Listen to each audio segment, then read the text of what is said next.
Hoje a gente vai conversar um pouquinho, a gente já começou a falar isso na live anterior, e hoje eu quero trazer mais ainda, aprofundar mais essa questão da psicossomática. Esse mês de junho é o mês da saúde mental masculina, do homem. E assim, uma coisa que eu acho importante a gente trazer para a pauta e lembrar é que nós mulheres somos muito mais zelosas com a nossa saúde como um todo do que os nossos companheiros homens. E na saúde mental, mais ainda. E é incrível a gente perceber o quanto isso é adoecedor, né? Porque, de verdade, que na verdade, os homens não são tão zelosos com a saúde física e com a saúde mental como nós mulheres. E isso tem tudo a ver com a nossa cultura machista, com a ideia de que homem não sente dor, porque senão deixa de ser homem, com a ideia de que sentimento é coisa de mulherzinha, de mariquinha.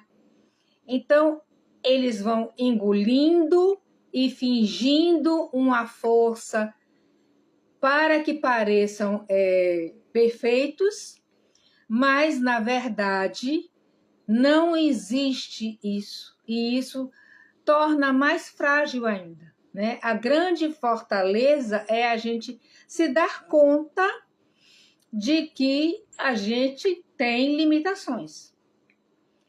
E a abordagem da psicossomática tem tudo a ver com isso.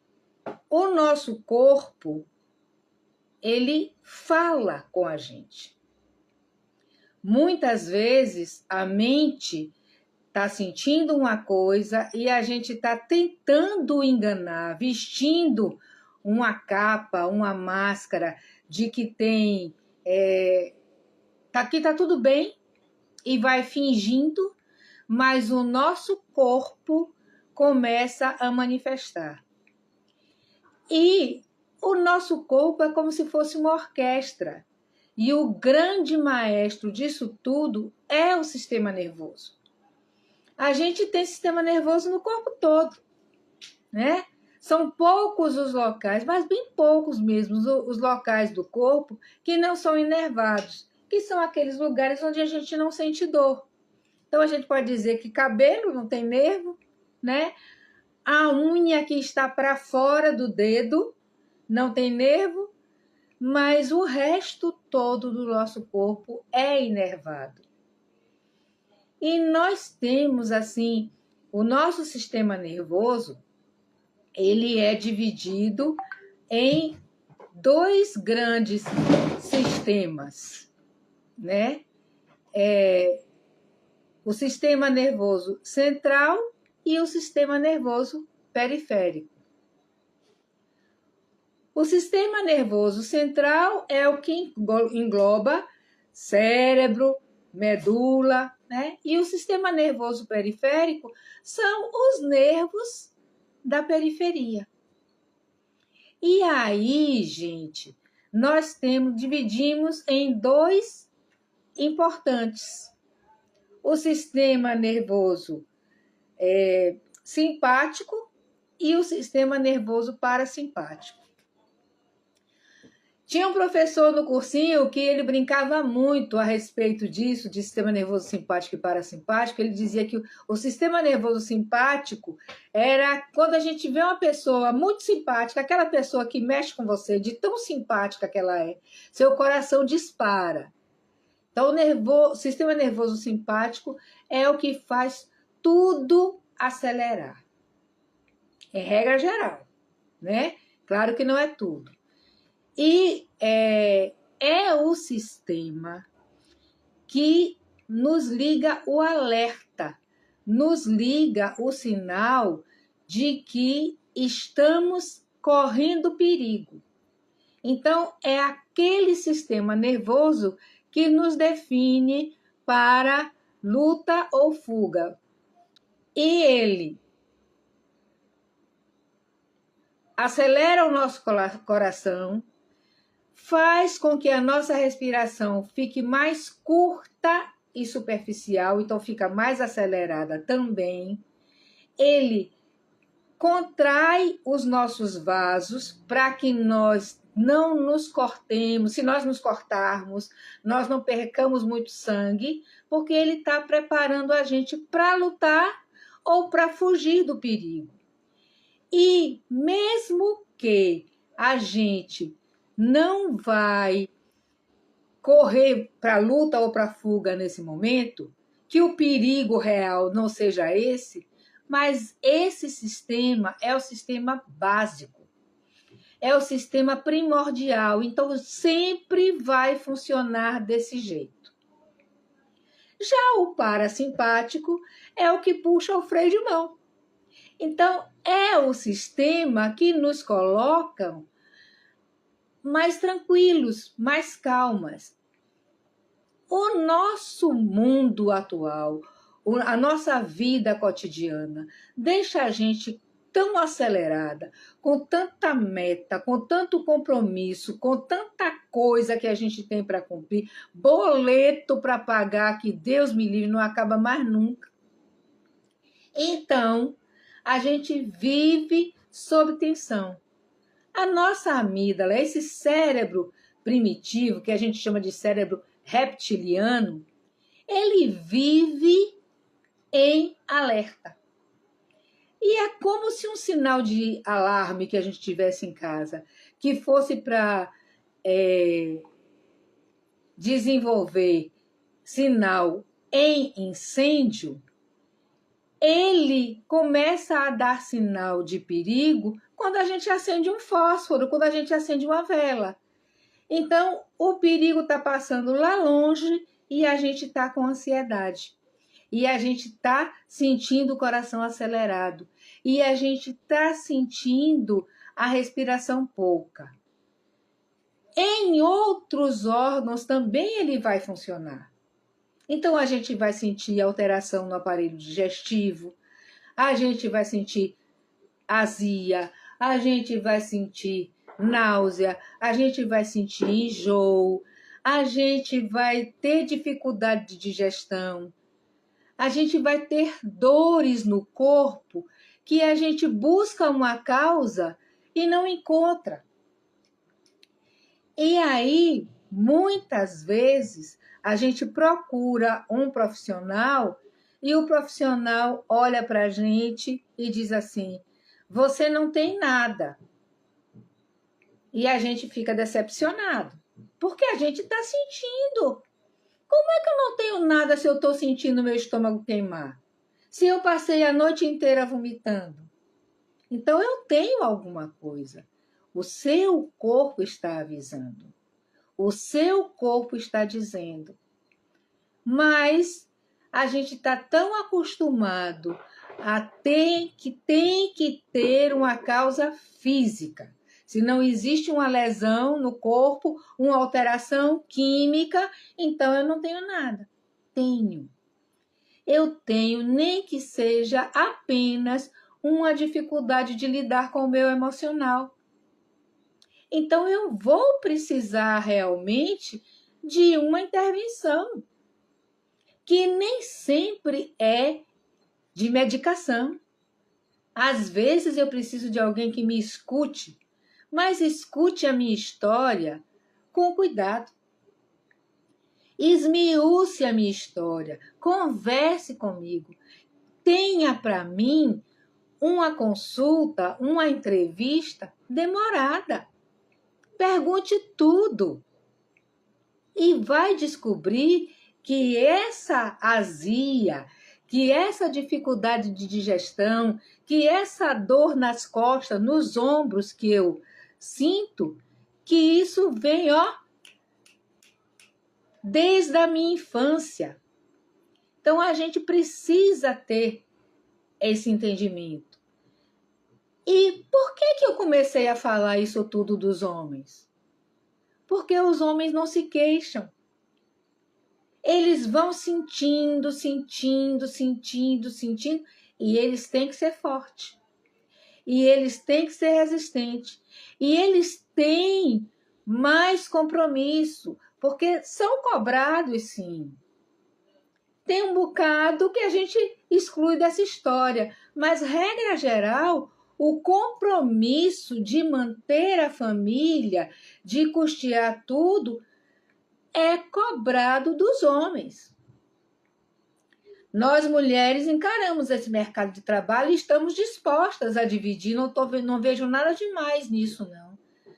Mas, se existe um homem nessa história, essa função coube para ele, segundo a nossa sociedade. E eles acabam se cobrando. E tem a dor da frustração quando não conseguem prover. E isso vai repercutindo no emocional. E isso vai trazendo um sofrimento no sentido de incapacidade, incompetência. Então, essa sociedade que distingue as pessoas, isso é tarefa do homem, isso é tarefa da mulher, discriminando, rotulando, trazem, na verdade, um sofrimento para todo mundo. Exatamente. O machismo adoece a todos, adoece as mulheres, porque são colocadas numa situação de inferioridade, de fragilidade, mas adoece o homem também, porque traz para ele um peso exorbitante. E eles não têm nem o direito de sentir que estão sofrendo, porque eles têm que dar conta de tudo. Hoje a gente trouxe uma história no nosso Instagram falando exatamente a respeito disso. E quantos de nós, e aí eu incluo as mulheres também, né? Quantos de nós vivemos aquela história do espelho de Machado de Assis? Da gente ter que viver um personagem o tempo todo. Então, porque eu sou médica, então porque eu sou psicoterapeuta, porque eu atendo sofrimento emocional, eu não posso ter meu sofrimento emocional? Claro que eu posso, gente. E é importante, eu aprendi isso muito comigo mesmo. Muitas vezes, no paciente que eu estou atendendo em consultório, eu vejo a minha história.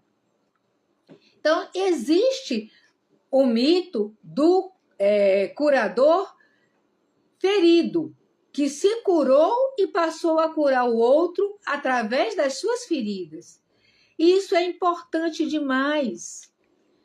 Então, a gente precisa entender isso. Muitas vezes, a nossa limitação, quando a gente enxerga, não, eu tenho essa dificuldade, a gente pode usar aquilo para benefício do outro.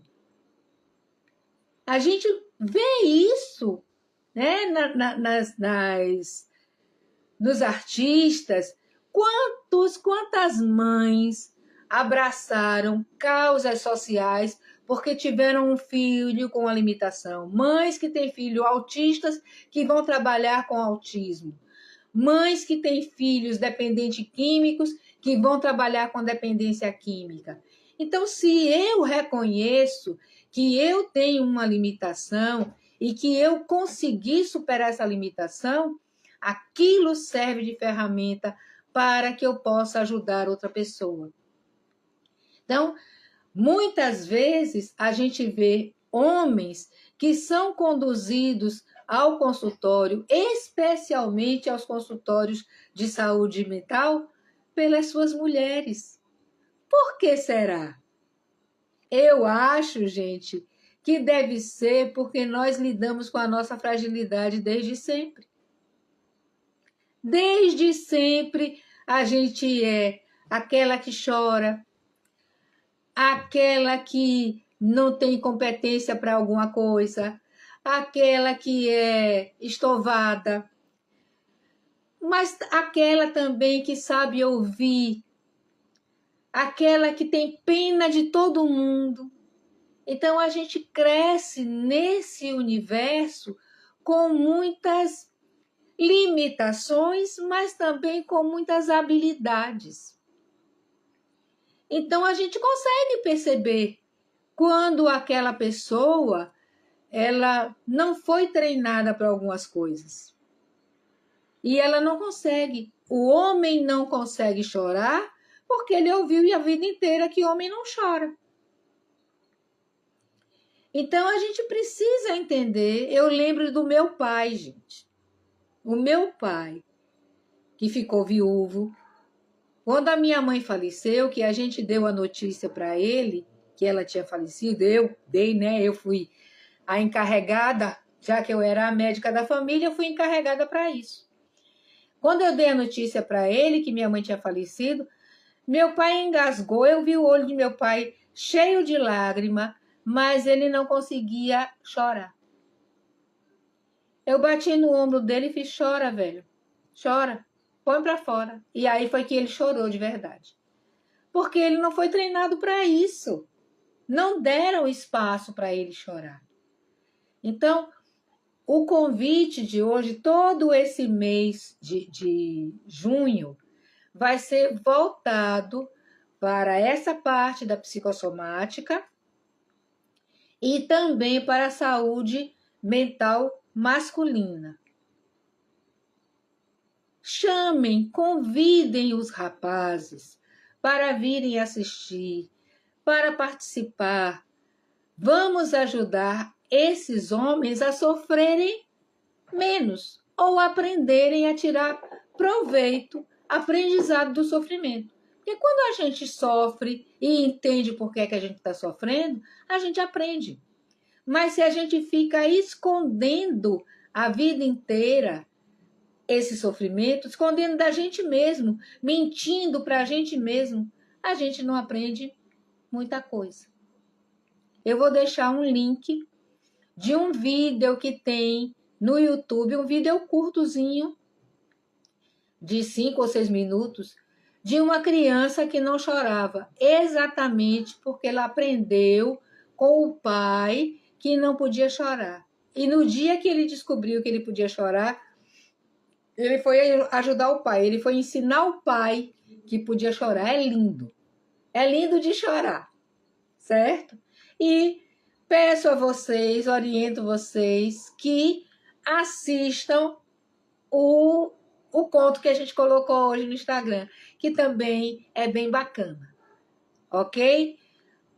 Perguntas, por favor, mandem para a gente. O que é que vocês querem saber, especialmente nesse mês, sobre saúde mental dos homens? Esse mês de junho vai ser nesse sentido. E a gente está convidando para que vocês mandem essas perguntas para a gente. Para fechar, aquele bom e velho exercício de respiração. Dessa vez, a respiração concentrada no coração, tá? 5, inspirando. 5, parado. 5, soltando. Fechem os olhos, sentem confortavelmente. Façam essa inspiração. Pensem, enquanto vocês vão inspirando, pensem a dor que vocês sentem. Imaginem aquela dor que ninguém conhece, que só vocês conhecem. E vão respirando devagarzinho. Coloquem a mão no lugar onde essa dor se manifesta no corpo de vocês. Será no ombro? Será no peito? Será na cabeça? Será na garganta?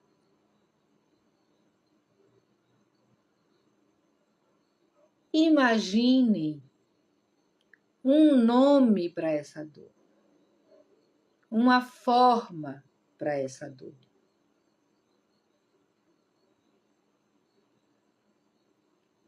Imagine uma cor para essa dor. Agora, respirem mais uma vez e imagine que quando vocês expirarem, essa dor vai diminuindo. Inspira, expira e a dor vai diminuindo. Inspira, expira e a dor vai diminuindo. Esse é um exercício que a gente pode fazer na nossa casa. Traz a dor, pode ser o que for, a dor da saudade. Estou com saudade de alguém que partiu. A minha saudade é roxa. E a minha saudade está aqui no coração. E está doendo. E está me incomodando. Então eu vou querer que essa dor diminua. E eu vou inspirar. E quando eu expirar, ela vai diminuindo cada vez mais. Ela pode diminuir de tamanho, ela pode diminuir de intensidade. Ela vai deixar de ser roxo e vai virar lilás. Depois ela vai deixar de ser lilás e ela vai virar uma cor intermediária. Como o lilás é uma combinação de azul e rosa, ela pode ficar mais azul ou ela pode ficar mais rosa. Como eu gosto muito de rosa, a minha saudade vai virar rosa. E eu quero que vocês façam isso hoje, quando vocês forem dormir. E que vocês tenham uma noite cor-de-rosa. Beijo no coração de cada um. Até a próxima terça. Na próxima terça, nós teremos a nossa fisioterapeuta e massoterapeuta, especialista em dor. Aí nós vamos falar de dor física, tá bom?